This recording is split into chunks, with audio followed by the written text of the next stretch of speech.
Hey, what's up, everyone? Welcome to Political Insider. I'm Brett Smith, your humble host, and joining me today are special guests, Moms for Liberty co-founders Tiffany Justice and Tina Descovich. Also joining is Kathleen Anderson, one of our excellent writers at Political Insider. Ladies, for those who don't know, what is Moms for Liberty and who is Moms for Liberty? Moms for Liberty is 100,000 moms across the country. We are made up of 40 states and over 230 chapters. We're organized by county. The mission of Moms for Liberty is to unify, educate, and empower parents to defend and protect their parental rights at all levels of government. And nice. That's what we have. We now have 230 chapters in 40 states with over 100,000 active members working on the ground every day to ensure that elected officials and others are respecting the role of the parent in the child's life. And we know that every parent has the fundamental right to direct the upbringing of their children. That's their education, their medical care, their moral upbringing. And our moms are very, very passionate about the role they play in their kids' lives. When you guys started out, how many chapters did you have? We started with 2 chapters here in Florida. We like to tell the story of how Tiffany and I, we started in our own counties. I live in Brevard. She lives in Indian River. It's just south of here. Mm-hmm. Our plan was to have 67 chapters in the state of Florida when we first were talking about this organization. And then we launched, and 2 weeks later, Barbara from Nassau County, New York, which is half of Long Island, reached out and said, I need a chapter of this in Long Island. And we said, no, we're just Florida. And she's like, no, I need a chapter. So I called Tiffany and I'm like, could we have a chapter in New York? And she's like, Tina, this is not our movement. This is about parental rights, and it doesn't belong to us. We have to expand. And, a couple of days later, Maryland wanted to launch, and, now we're in 40 states after just 20 months. So it's growing like wildfire. 20 months. Wow, that's amazing. That's just incredible. Kat has covered your group and some of the issues you've been taking on. Just as an overview, and as Kat has explained, COVID brought to light what I think, I had known and others had known for a long time, but what many parents weren't aware of. And that's that public schools weren't in the business of educating children, but really of indoctrinating them. Is that the case, as you guys see it, and do you think it started earlier than COVID? Oh, it started way before COVID. Tiffany and I served on school boards from 2016 to 2020, and we saw plenty of it in our 4 years, but it was long before that. There was lots built into Common Core that hit the ground a few years before that. It's been going on for decades. Conservatives in general have been ignoring public education. We threw up our hands, a few decades ago, saying we were just going to fight for school choice. Like that was the only way to fix public education. It's in some regards, it's working at a very slow pace, but mostly it just gives parents options, which is wonderful. We support all options, all school choice, but we also support getting in and fixing our public schools. 85% of American kids are still in public schools after decades of conservatives just ignoring them, hoping they'd either go away or get better. Hoping and wishing doesn't fix any problem. So it's been going on for a long time. It's just now been opened up to the public because of COVID. Lessons were streamed into dining rooms and living rooms, and families were shocked what they saw. Let's go over some of the issues we've covered at the Political Insider and some of the issues Moms for Liberty has been taking on. Explain what's going on in Florida with the state adopting changes to coincide with the Biden administration's transgender updates to Title IX. There are a lot of things happening at that federal government level with the Title IX regulations, and I think Americans are asking why. Why are these changes being made? The bottom line is we've got a lot of moms and dads that are very concerned about their girls in bathrooms and the safety of girls in bathrooms, and rightly so. We have some cautionary tales that we have seen from across the United States, and I think of Loudoun County and that poor father that spoke at the school board meeting who was dragged out, and he was so upset because his daughter had been sexually assaulted in a bathroom. So, Tina and I talk a lot about the fact that parents want to protect their children. I liken it to a bike helmet. Don't put a bike helmet on your child because they have been hurt before. You put a bike helmet on your child because you recognize there's the potential for them to get hurt. And so what we're seeing happening in a lot of states is reaction to a lot of this federal changes that Americans on the ground don't support. And in Florida, there are legislators and our governor are taking steps to make sure that all children at school feel safe and valued. but that we don't allow boys into private girls' spaces, and we make sure that women's sports and girls' sports are protected as well. Do parents have any say in the application of these updates? Parents absolutely have a say in the changes about Title IX. In fact, there's a portal open now for comment, and all parents should go and give comment on whether or not they believe that the proposed changes to Title IX are something that should happen. Really, what Title IX is proposing right now is the erasure of biological sex. That's what the Biden administration is proposing, this idea that gender identity will now take the place of biological sex. So again, very, very concerning. These types of changes are going to have long-lasting ramifications across this country. And at Moms for Liberty, we're women and moms. We have no question what a woman is. We know exactly what a woman is, an adult human female. And we're going to work very, very hard to protect women and moms and girls and our sons, because we know that strong men support strong women. And we believe that Americans are not on board with these type of radical changes and this type of pseudo-scientific ideology really capturing what's happening in our public school system. What is Governor DeSantis doing to combat this kind of stuff in Florida? And why is Florida sort of ground zero for a lot of this stuff right now? It's ground zero because Governor DeSantis takes the fight to them. He is not always on defense. He has come out on offense, which you just don't see in conservative worlds at all for a very long time. And it's a great place to live right now. It is, I can't even explain to you what it feels like to have somebody in your government representing you that's bold and brave. What he did most recently is he got behind 20-something school board candidates.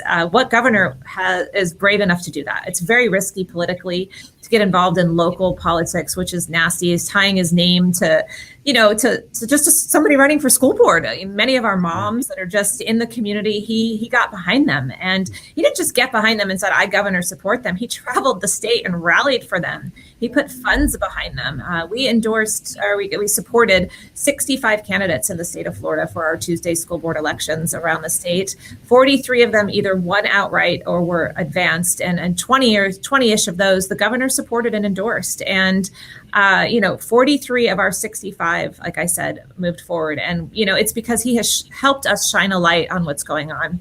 He's been a champion of moms and parents, and we're so grateful. Florida, where woke goes to die. Yes. Yeah, right? Yes.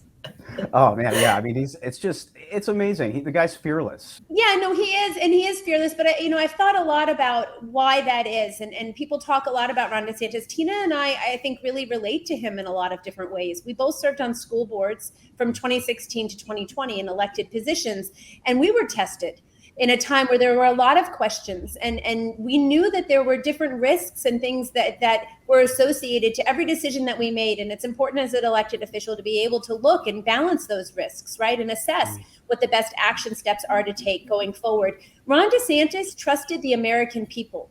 And that's important. We need to trust the American people. That's what makes America so incredibly special. And he trusted in our founding documents, knowing that there were rights and freedoms and protections that are afforded to the American people that cannot be ignored. So while some decisions that he made may have seemed risky because you didn't know what the outcome would be, without relying on those freedoms and liberties that we have as Americans, nothing else matters. And he really very much knew that. And so I think that's why Florida has led, and Ron DeSantis has led in so many amazing ways.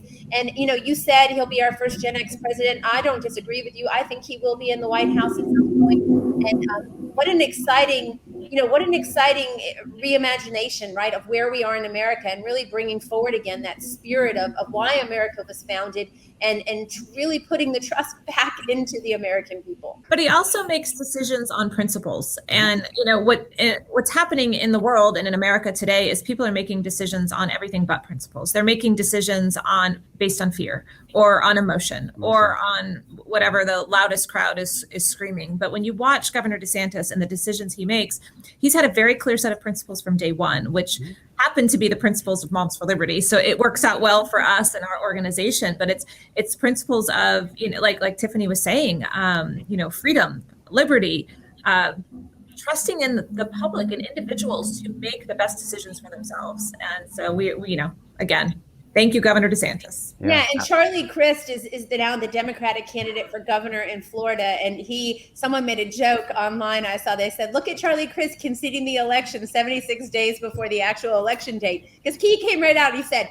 I don't want your vote. If you want to vote for Ron DeSantis, don't vote for me. And so, just this idea and this flippant attitude and this, this idea that you're not going to explain yourself, you're not going to want to, that you don't want people to vote for you, that you don't just, that's not who Ron DeSantis is. And we talk to moms all across the country every day. And we talk to moms, and we have moms who are Democrats, who are independents, who are Republicans, as members of our organization, and they love Ron DeSantis. During COVID, they would tell me all the time, I wish Ron DeSantis was our governor. And then at our summit, I had moms coming up, and Ron DeSantis spoke at our national summit that we just had in Tampa, the Joyful Warrior Summit. He came and spoke, and I had moms saying, man, I can't wait to vote for him for president. So, again, we don't put our faith in people. We put our faith in principles in this country and the American people in general. But we certainly support Ron DeSantis because we think he's been a really, really great leader in a time that America very much needed leadership. Yeah, I saw that quote from Charlie Crist. I couldn't believe it. He said that DeSantis supporters have hate in their hearts. And I was just like, wow. Do we look hateful? Do we look like we have hate in our heart?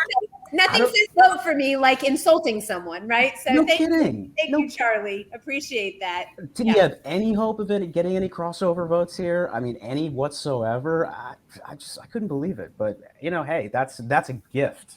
That was a gift. Charlie Crist just won't go away. He's a Republican. He's a Democrat. He runs for everything and under the sun. I mean, he just crawls out from the rock and runs again. I'm sure that'll, we'll just keep seeing that happening. He needs to go away and go and work for like Coppertone or something. He needs to be the Coppertone man, I mean, he's the tannest man. He's like next to George Hamilton. He's like the tannest man I've ever seen. Tan man bad. Yeah, right. There you go. Kat, explain, we were talking, I mentioned California, and you've written about this. Explain how similar things are happening in other parts of the country, like the one you cite in LA County, which is crazy. Yeah, definitely. So just like, what Tiffany and Tina are saying, what we're seeing in schools has been happening for decades, which is really kind of what got me interested in Moms for Liberty. I've been such a huge, I don't know if you want to say advocate, but also just kind of critical of the public education system since I was in public school, which was, however many years ago. It's nobody's business, right? But when you look at it, I think people think, well, this is only, this kind of woke stuff is only in New York City. It's only in Los Angeles. And you definitely see it, like what you were talking about with the LA County situation. I reported about how they had taken on a new curriculum that specifically focuses on breaking down the gender binary and, telling public school students, to embrace using pronouns like they and Z. And my favorite is tree, like an actual tree, which is, absolutely bananas. But you see this kind of work being done all over the place. I mean, Tiffany brought up Loudoun County, which is where I actually live. I'm a member of the Loudoun County Moms for Liberty chapter, as full disclosure. I'm a huge fan. But Loudoun County has been really kind of put a lot of this stuff on the map for people, especially when it comes to that dad, like we were talking about with the transgender movement and doing things like, allowing boys into girls' bathrooms. And there's a legitimate fear that parents have when it comes to that. And we saw it here in Loudoun County where this kind of stuff happens. But you see it in Maryland, Montgomery County. Maryland has pushed policy where, if a student says that they're transgender or has feelings of transgenderism, that the school isn't to tell the parents about these conversations, which to me, I mean, I'm a parent. I can't imagine not knowing what's going on with my children. That is my job. Nobody should be keeping anything from me. When my kids go in, they're 6 and 3, when they go to the doctor, I'm with them. So to think that you would not tell me the same stuff that would be happening in school just blows my mind. But you see it all over. I mean, I reported about, you see school boards, I believe it was in North Dakota, Fargo, with the not the national anthem, the Pledge of Allegiance. It's all over. It's not just when it comes to the gender ideology. there are so many just bizarre movements that are happening within school boards across this country that are not at all about educating children or elevating future leaders, scientists, teachers, whatever, future Americans are going to turn into. It's not nothing to do with any of that. COVID really exposed how corrupt the education system is, and I think one of the best examples has been Teachers Union President Randy Weingarten, who is another gift that just keeps on giving, like keeps Charlie on Crist. giving. Thank you, Randy, the biggest advocate for school choice ever to be created, the head of the Teachers Union.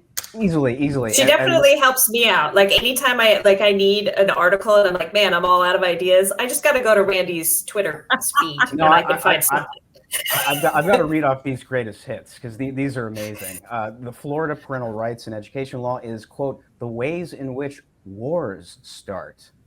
Quote, conservatives are working consistently to undermine educators in this country, while extremist politicians are trying to drive a wedge between parents and teachers by banning books, censoring curriculum, and politicizing public education. We're focusing on investing in public schools and essential knowledge and skills students need. Yeah, all this sounds like these are skills they need.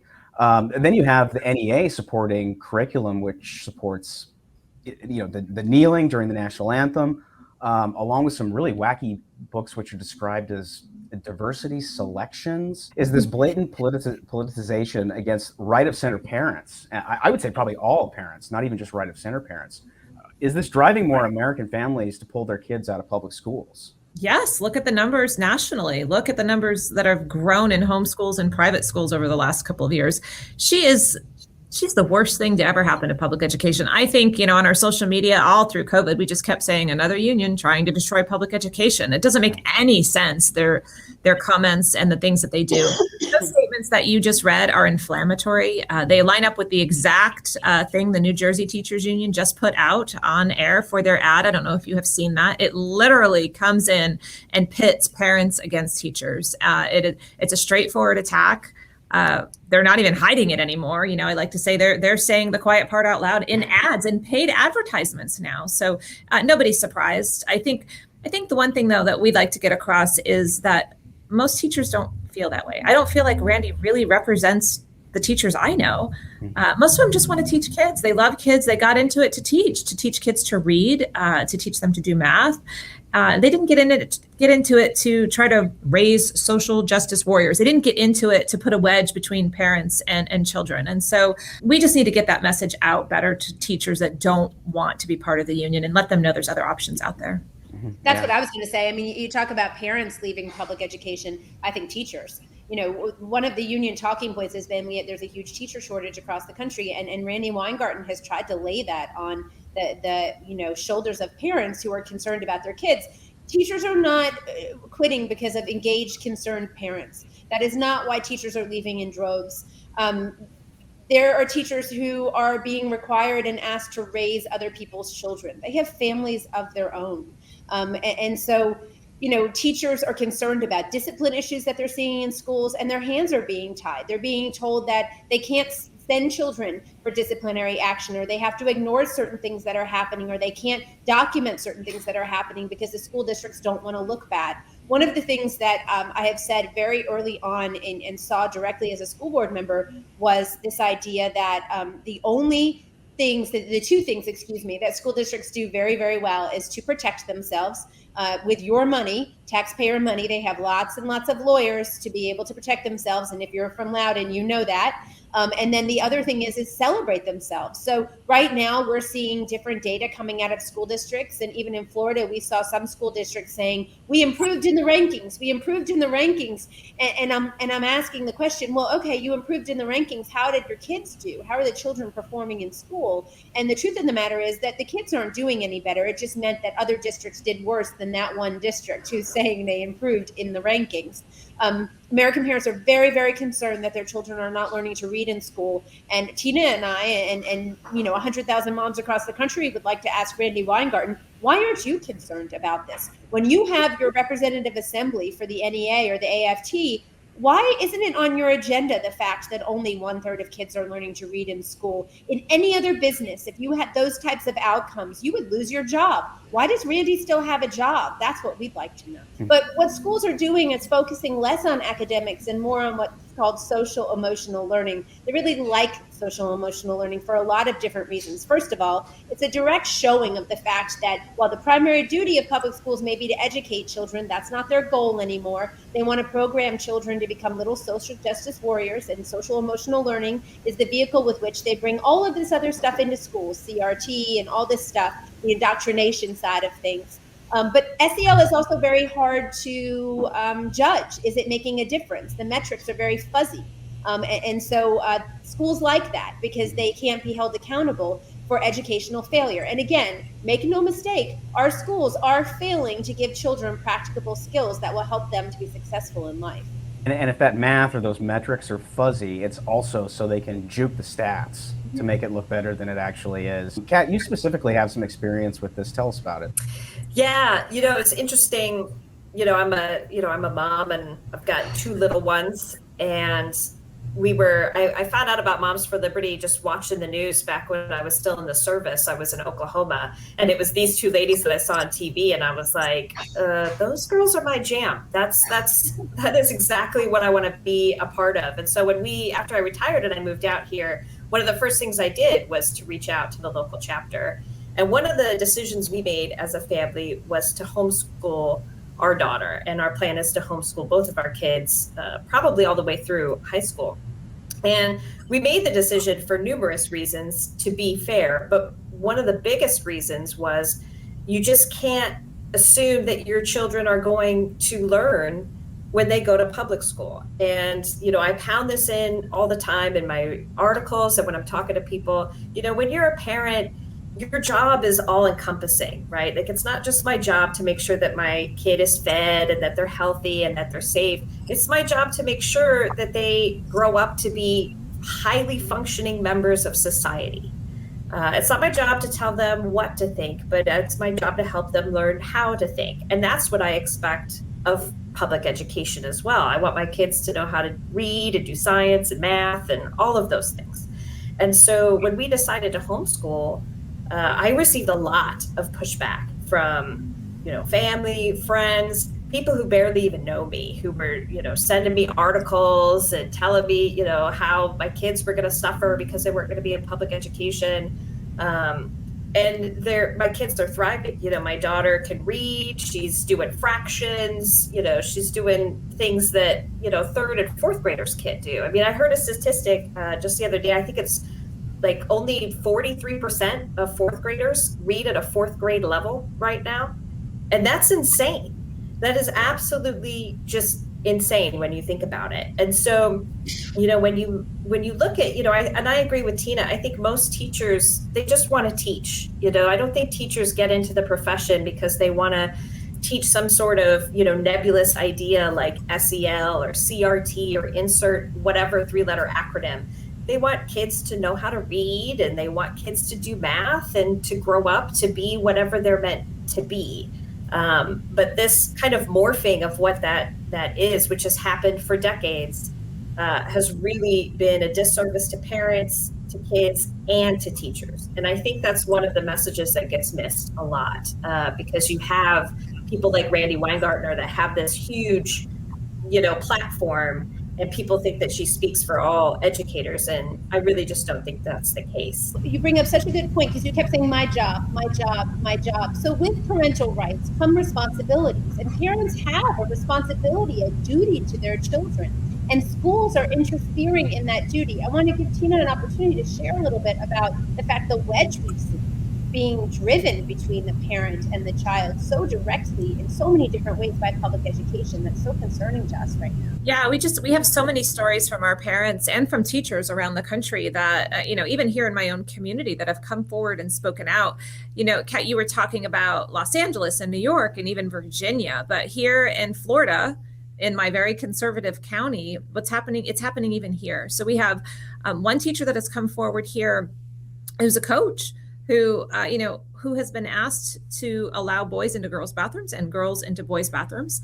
And not only that, but into the locker rooms. And so we had a coach here in Brevard County, a male coach, who was in a locker room with 40 boys and one child that is a biological girl who identifies as a boy. And she walked into the locker room, and because of the policies here in our district, she was able to undress, waist up, with no undergarments on, in a locker room with middle school boys, 40 middle school boys, and a male adult coach.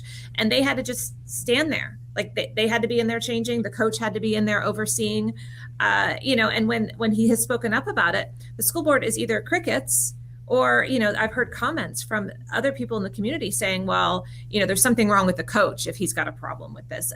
When did that happen? When it is okay for a grown man to watch a 12-year-old female body change in front of him? And as a society, we scold the coach for making him be there. Because he says he's uncomfortable, they're judging him. It's what's happening is crazy. And teachers, Tiffany was talking about how they're trying to lay blame on parents for teachers quitting.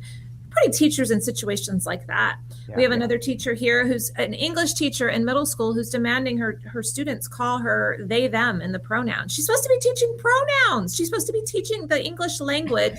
And she wants them to call her a plural pronoun when she's a singular human being. Like, this isn't education anymore. This is when they're like, what are you talking about, indoctrination? This is what we're talking about. Are we seeing more state legislatures across America pushing forward with voucher programs? I know in Arizona we've got some school choice coming up, which looks pretty positive, but are we seeing that elsewhere? Yes, and I think you're going to see, more continued support for educational freedom. And really, all of that hinges on the very important tenet that the parent is the best expert for their own child. And that parents should be in the driver's seat when it comes to their children's education, whether your child's in public school or elsewhere. Mm-hmm. We say at Moms for Liberty, I see Tina's son behind her, we do not co-parent with the government. We will partner with our children's schools, but we do not co-parent with our children's schools, right? And so we do believe that parents should be directing, and making the choice as to how their child is educated. It's important to us to make sure that while we're supporting those bills and while we're supporting educational freedom, we're also being very aware of the fact that education has been captured by a lot of people in this country. And to think that they wouldn't continue to try to capture school choice opportunities as we move forward would be foolish of us, to be honest with you. And conservatives, not to be too mean and beat up on them, but the truth is that they've been kind of school choice or die for quite some time without really paying attention to education. Kat, you homeschool, but we know for a lot of parents and a lot of single moms, and we have a lot of single moms that are members of Moms for Liberty, homeschooling may not be an option for them. Their children may, they may be working a job, 2 jobs, their children are in school. And so, Tina and I worked in public schools. We've seen the love that teachers have for the students that they have in the classroom and the difference that teacher can make in the life of a child. So while we support school choice and educational freedom, we also believe that it's important for Americans to reclaim public education because it is of value to the United States, and it's a value, and I think it shows the beauty of what we stand for in the United States, that every child deserves and should get a good quality education where they're learning how to read. Again, 95% of kids have the ability to learn to read. That's neurodiverse children as well, but only a third of children are learning to read proficiently in America's classrooms. It's concerning, especially when you look at how the graduation rates just continue to increase across this country. How does Chicago Public Schools celebrate the highest African-American graduation rate ever last year without students being actively involved in the classroom in person and with the proficiency rates where they are, which are just abysmal in Chicago Public Schools? And so we're tired of parents being lied to. School choice is important, but it's really about making sure that the parents are informed so that they can make the best choices for their own child. Are you seeing homeschooling growing post-COVID in light of all this woke subversion going on in American education? Yeah, it's definitely at the highest numbers all around the country. Here, even here in Florida, where schools were open, it's remarkable to see how many people are choosing the homeschool option. It's really growing. Kat, what's the deal with all these exorbitant FOIA fees being charged to concerned parents? They file these freedom of information requests to see what's going on with their kids' curriculum. A parent in Maryland was invoiced $5,000 for a request they made for 1 month's worth of emails.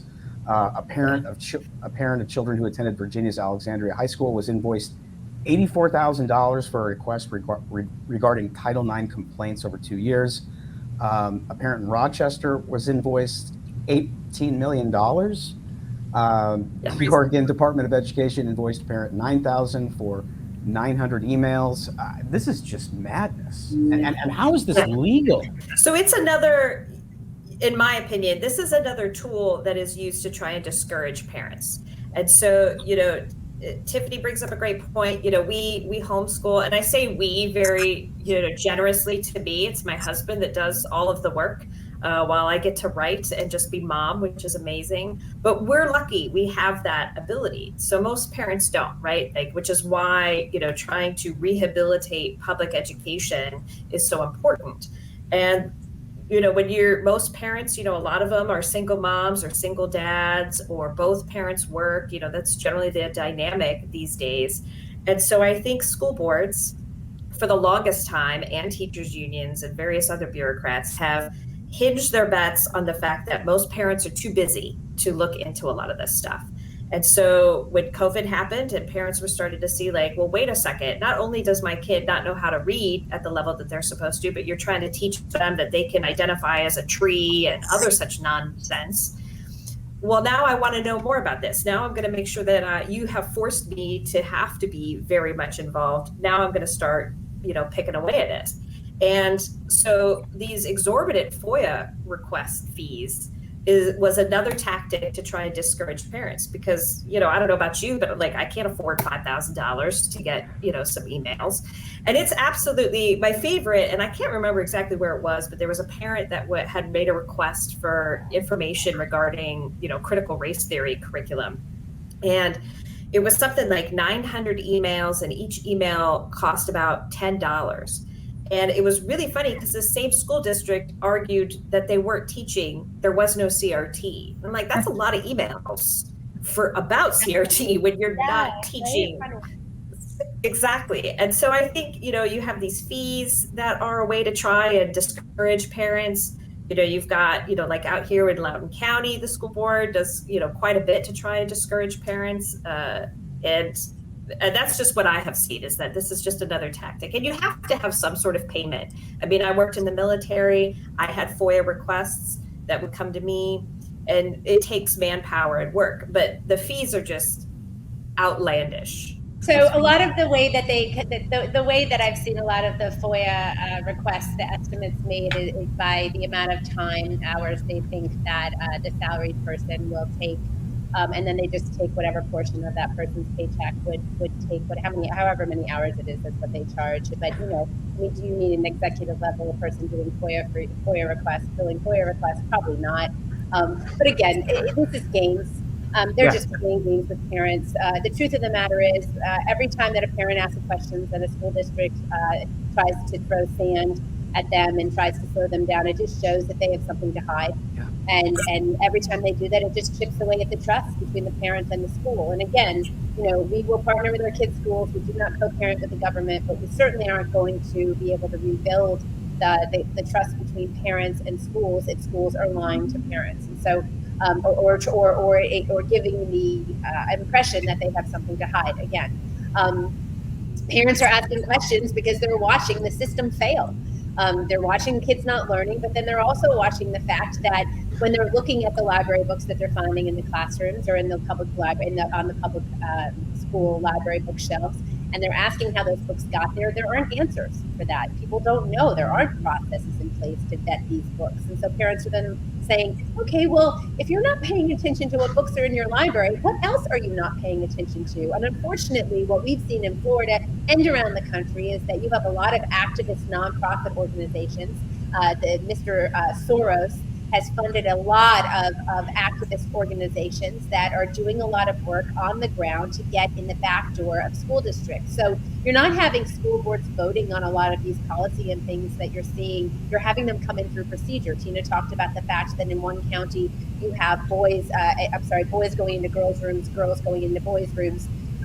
And how does that happen? How does the school board not know about that? And that's because it happens through procedure. These activist organizations like to come in through the student services departments of these school districts and give them on a silver platter procedural guidelines that they say will help to keep children safe and valued at school. Well, who doesn't want to keep kids safe and valued at school? We all do. Of course we do. But unfortunately, sometimes that means that things like this, again, a girl in a boys' locker room with 40 boys and an adult male teacher, happen. And school boards are kind of being caught like, uh-oh, what's happening here? And they're looking to their superintendent. And the truth is that there are a lot of people that are having a lot of influence in our children's education that you wouldn't necessarily think have influence. And it's time for parents to take their rightful place here and push a lot of these nonprofits and activist organizations out and solidify their role in the driver's seat of their kids' education.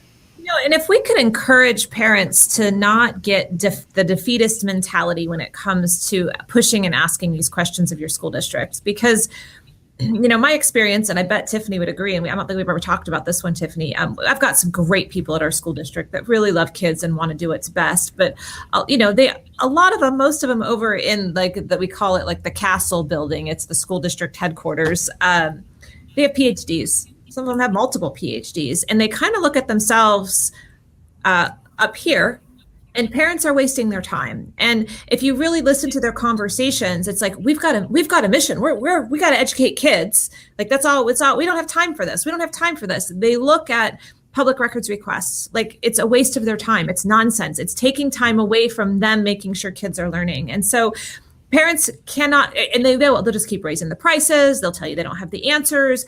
We don't have time to figure out the library book policy because we're over here. We're doing really important work. We have a PhD. We're educating kids.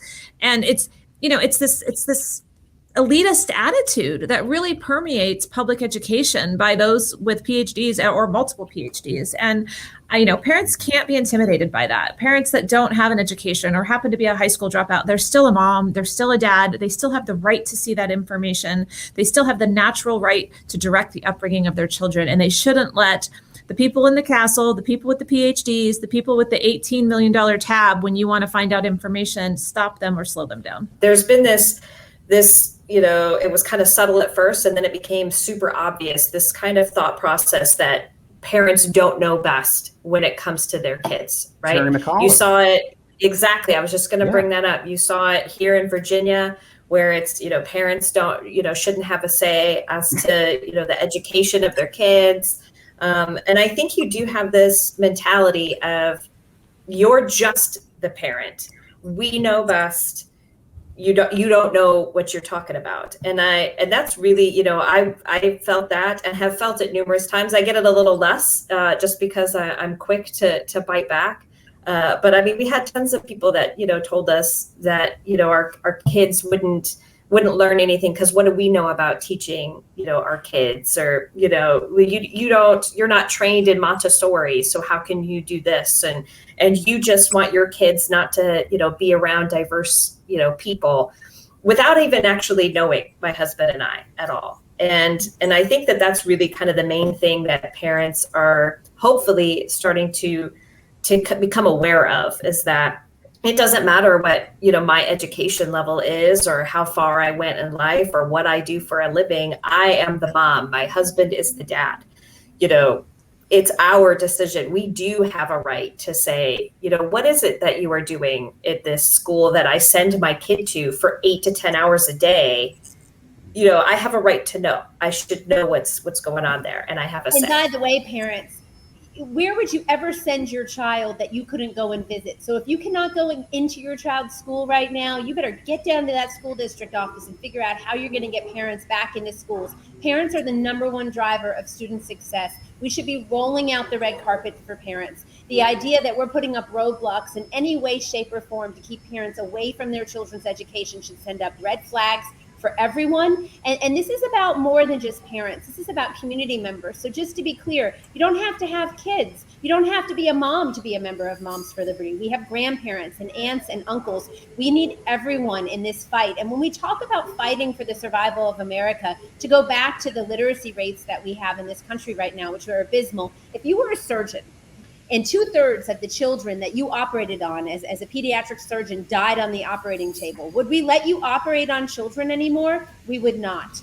Relegating these children from 3rd grade on, not being able to read, is making them have a very dismal future. And when we look at prison rates across the country, we can see that the average male prisoner has like a 1st grade reading level, and the average female prisoner a 3rd grade reading level. So, giving children the ability to read, I've heard it said before, literacy is equity. There's a lot of talk about what equity is. Children need to learn to read. And so that's something that I think, as we, struggle with all these different issues, and Tina and I do so many different interviews about, the books and this and that and the other thing, kids need to be learning in school. And, Kat, to your point, during COVID, parents saw an expert class that failed them. Parents were looking for advice or help, and experts, and one after the next, experts, made things up or told us things that weren't true, or we waited to see what would happen, and people just didn't lead in the way that they needed to. And so the message from us at Moms for Liberty is, parents, you are the best expert of your own child. No one knows your child better than you, and you need to trust yourself to make good decisions for your child, and recognize through the community that, we really feel at Moms for Liberty, we've been able to help to reignite that sense of community. And when you're at I've said before, and to my kids, and I know Tina and I've discussed this, when you go to a amusement park and you tell your kids, if you get lost, who do you look for? I always tell my kids, look for a mom. Look for a mom with kids, and go up to that mom and tell them, I'm lost, I need to find my mom, because moms can count on other moms. No mom's going to look at a child who's missing from their parent and not help that child to reconnect with that mom, right? And so we put a lot of trust in moms across this country, and that's what Moms for Liberty is really built on. What would you guys encourage parents to do as far as opting out of public education in their area, whether their area offers vouchers or not? Not everybody can homeschool, and not everybody can afford private school. So, what are the alternatives, and is there a hub where they can go and check out the alternatives? It varies wildly from state to state. In Florida, we've got a lot of great options with Step Up for Students you can go to, and they show you several different options for vouchers for private schools. I know Arizona has, great options out there. Texas is working on it. So it's so different state to state. And, we really could use a centralized hub, I would think, nationally, where people could go to identify, but it's not anything that we supply at a national level. You could contact your local chapter. What's really great in our chapter groups is this kind of conversations are always going on. And some of our moms have even stepped out and started their own schools. They've started co-op type things with each other. It really brings a lot of alternatives. And they do the research and they learn together what the state statutes are, what they're able to do in their area legally. And it's great. I think in Tennessee, they started those Liberty schools, right, Tiffany? Do you remember how that worked? They started Liberty schools in Tennessee during COVID, and it was awesome. They had 10 to 12 kids. They identified a teacher. The parents pooled resources in order to be able to pay the teacher. Unfortunately, there were some very progressive far left people that decided that they were going to work very, very hard to shut those pods down. And so, they reported them for permitting issues and stuff. And so that's the kind of stuff that moms and dads deal with, unfortunately. Our goal at Moms for Liberty is and our mission is to unify, educate, and empower parents. And when you talk about unifying parents, you're linking arms together, right? And there's so much power in finding each other and linking arms and advocating for things that you're concerned about together collectively, and then educating each other on the issues. So I think Tina's idea about contacting your chapter and working within your chapter, the truth is that in America, again, we have this entrepreneurial spirit, and I think that's what's going to see us through as far as education is concerned as well. Really reclaiming public education, it's ours. The teachers unions don't own it. The federal government certainly doesn't own it. It's our children, and without our children, there are no schools, no children to teach. But then also, as far as when you look at school choice and creating opportunities in your own community, not waiting for someone else to create those opportunities for you, really working to see how you can create opportunities to bring in a new charter school. Optima Foundation is a group of charter schools. Erica Donalds, who is building out great different learning opportunities for children and parents, and that's a good group to look into. But again, just knowing that you have the power to create whatever it is that you want to see happen in your community. And that's what makes America so incredible. Do you remember, Tiffany, in California, well, they still had the schools closed and locked down, and then they opened them, but they were requiring masks. And one of our chapters actually worked with one of their local districts. Do you remember this? Because this blew my mind. They got the district to direct the funds to them to hire a teacher out in California, because the district wanted to keep the student count. They wanted to count those seats and butts, as they say in public education. And so they directed the funds for them to teach outside of the school so the kids didn't have to be forced masked. So what Tiffany said about, the entrepreneurial spirit, the figure it out, find the solution that's best for your family, work within the laws in your community, and link arms with other members, Moms for Liberty members in your chapter to find solutions that are best for you and your family. And in closing, here's the beauty of what's happening across America right now. For a long time, we've had career politicians. You're looking at some of these politicians that are 40 years, right? The president, 40 years of elected office. Now, I appreciate the service. Don't get me wrong. It's not easy to serve as an elected official. I've done it. But I think you're a better elected official when you actually understand the people and you've had a job and you've been in the communities and you've served in local office. And so we have a whole new group of people that are entering politics. And Allie Beth Stuckey spoke at our summit, as I told you, and she said that politics matter because policies matter, because people matter. And so you have, again, these new groups of politicians that are getting involved. And I used to say when I ran, I was like, I'm a parent, not a politician. But the truth is, once you get elected, you work in politics. And we're going to have to be okay with that. We're not going to be shamed out of being a part of politics and having our voice heard. And then you have all these new people serving in elected office who genuinely care about their communities. They're not looking for a job. They've got one. They've got a life. They've got a family. And that's what's motivating them to public service. Hopefully they're in school boards across this country. And then, who knows what happens from there. I have no doubt that this will light a fire in the belly of many people to continue on and serve in many other different elected capacities. And I think eventually what we hope to see is a Washington that really does listen to the people and represent the people. Well, sadly, we're out of time. Ladies, can you give everyone your social media coordinates so they know how and where to find you and where to check out what you're up to? Yeah, they can find our organization at Moms for Liberty. That's on Twitter.